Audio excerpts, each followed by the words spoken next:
Good morning students.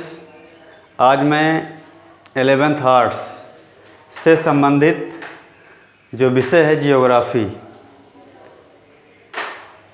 इसके बारे में आपको कई वीडियो के माध्यम से पिछली बार हम पढ़ा चुके हैं, ठीक है। और कल भी हमने इस लेसन से संबंधित एक वीडियो डाला था, ठीक है। लेसन का नाम है प्रवास।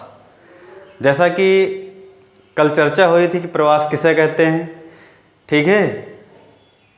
लोगों का अपने स्थान से दूसरे स्थान पर जाना या आना, ठीक है, क्या कहलाता है? प्रवास कहलाता है, ठीक है।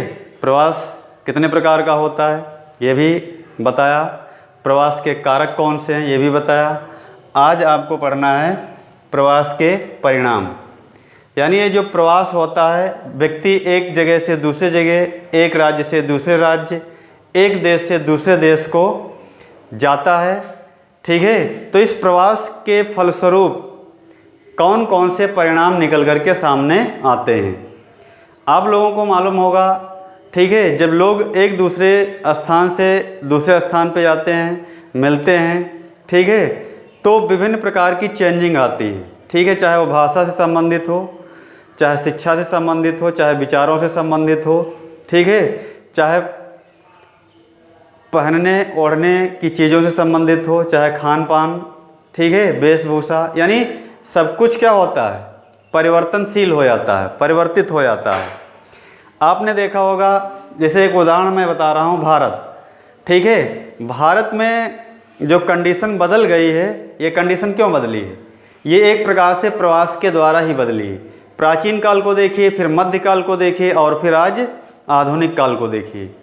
खान पान में, वेशभूषा में, रीति रिवाजों में, परंपराओं में, यानी सब में परिवर्तन आया। क्यों आया?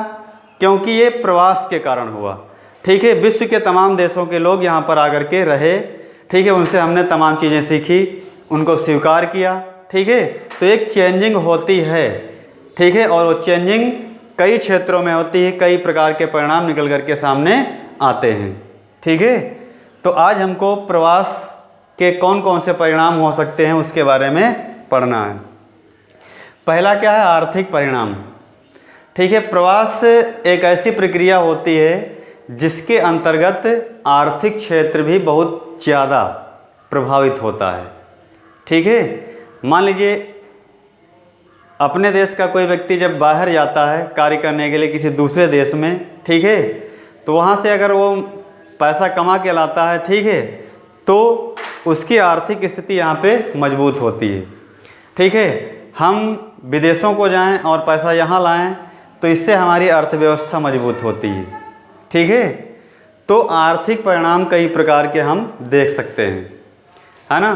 उद्योग धंधों का भी विकास होता है, कृषि का विकास होता है, ठीक है। हमारी अर्थव्यवस्था को क्या मिलती है? मजबूती मिलती है। किसके द्वारा? प्रवास के द्वारा, ठीक है। हमारे देश के लोग बाहर जाते हैं और अन्य देशों के लोग यहाँ आते हैं, ठीक है। तो इन आवागमन के कारण या इस प्रवास के कारण जो है विविध प्रकार के आर्थिक लाभ हमको मिलते हैं। जो भी आर्थिक स्थिति हमारी पहले थी आज नहीं है और आगे नहीं रहेगी। क्यों? ये किसका परिणाम है? ये एक प्रकार से प्रवास का ही परिणाम है, ठीक है। विदेशी कंपनियां यहाँ आईं, ठीक है, उन्होंने व्यापार किया, विभिन्न प्रकार की क्रियाएं की, तो इससे क्या हमको और हमारे देश को भी लाभ मिलेगा। हमारा आर्थिक परिदृश्य क्या होगा? परिवर्तित होगा, ठीक है। तो ये बहुत बड़ा लाभ मिलता है किसके द्वारा? ठीक है, प्रवास के द्वारा। बहुत बड़ी चेंजिंग आती है किसके द्वारा? प्रवास के द्वारा। किस क्षेत्र में? आर्थिक क्षेत्र में। तो कौन कौन से परिणाम? आर्थिक परिणाम, इसके अंतर्गत क्या है? अर्थव्यवस्था को मजबूत बनाना, कृषि विकास, गंदी बस्तियों का भी विकास होता है, विवाह, उपचार, शिक्षा, रोजगार आदि को सुविधाएं, ठीक है, प्रवास के द्वारा ही मिलती है।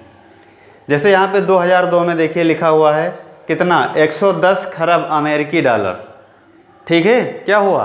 भारत को आया, है ना। ये इतनी बड़ी राशि जो भारत को मिली, कैसे मिली? प्रवास के द्वारा मिली, व्यापार के द्वारा मिली, आर्थिक क्रियाओं के द्वारा मिली, ठीक है। अगला क्या है? सामाजिक परिणाम। सामाजिक परिणाम आप कहाँ देखेंगे? समाज में। प्रवास के द्वारा ठीक है, जब एक स्थान का व्यक्ति एक समाज से उठ करके दूसरे समाज में जाता है, ठीक है, तो अपनी रीति रिवाज, परंपराएं, विचार, ये सब कुछ क्या है, साथ ले करके जाता है।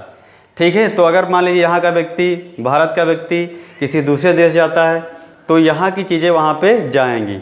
ठीक है, तो इससे क्या होता है, समाज में विभिन्न प्रकार के बदलाव आते हैं, विभिन्न प्रकार की चेंजिंग आती है। ठीक है, अगर बिल्कुल विकसित अवस्था का समाज है तो वहाँ के लोग जिस समाज में जाएंगे वो क्या होगा, उसी प्रकार का विकसित श्रेणी में पहुँचेगा, विभिन्न प्रकार की चेंजिंग आएगी। तो सामाजिक परिणाम कौन कौन से हैं, जैसे छुआछूत का अंत, है ना। आमतौर से क्या है, हमारे देश में छुआछूत की भावनाएं बहुत ही ज़्यादा पनपी हुई थी, लेकिन अब क्या है, अब मुख्य रूप से देखा जाए तो ये भावनाएं कम हो गई, बिल्कुल ना के बराबर हो गई। क्यों? क्योंकि लोग एक दूसरे से मिल रहे हैं, ठीक है, देश विदेश जा रहे हैं, उनको इन चीज़ों की जानकारियाँ होने लगी हैं। ठीक है, फिर है वर्ग भेद की समाप्ति, जो लड़ाई झगड़े, ऊंच नीच की भावनाएं थी समाज में, आज प्रवास के द्वारा क्या है, लोग घुल मिल गए हैं।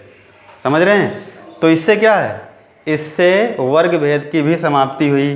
परिवार नियोजन, बालिका शिक्षा, नए विचारों का उत्पन्न होना, ये सब क्या है, ये सारी चीज़ें क्या हैं, समाज में आती हैं। ठीक है, चेंज होता है इन सभी क्षेत्रों में।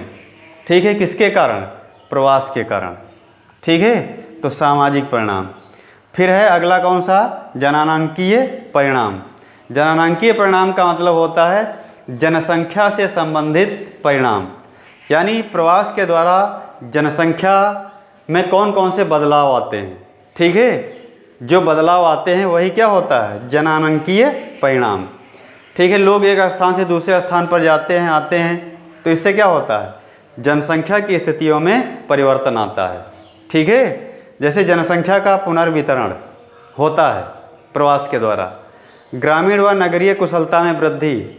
ठीक है, इससे क्या होता है, मान लीजिए एक गांव है, वहाँ पे लोग पढ़े लिखे नहीं हैं, होशियार लोग नहीं हैं, दूसरी जगह के लोग वहाँ पर आकर के रहने लगे, तो क्या है, लोग उनसे कुछ ना कुछ सीखेंगे, इससे वहाँ के लोगों की कुशलता, ठीक है, और निपुणता बढ़ेगी। समझ रहे हैं? आयु संरचना में परिवर्तन होता है प्रवास के कारण। देश विदेश के लोग जब एक स्थान से दूसरे स्थान पर आते जाते हैं, ठीक है, तो उनकी आयु संरचना, ठीक है, मान के चलिए जैसे बच्चे, वृद्ध, ठीक है, युवा, है ना, इन सब में क्या होती है, चेंजिंग होती है प्रवास के द्वारा।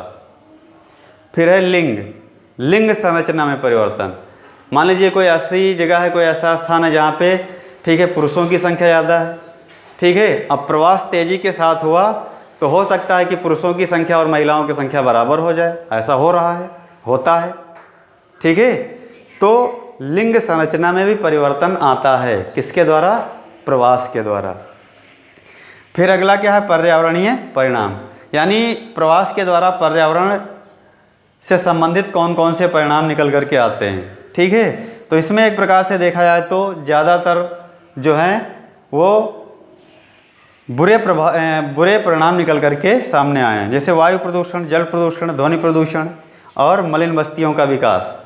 ये सब किसके द्वारा हो रहा है, ये एक प्रकार से देखा जाए तो प्रवास के द्वारा भी संभव है। ठीक है, तो ये है आपका प्रवास और प्रवास के परिणाम, कौन कौन से, आर्थिक परिणाम, सामाजिक परिणाम, जननांकीय परिणाम और पर्यावरणीय परिणाम। ठीक है, धन्यवाद।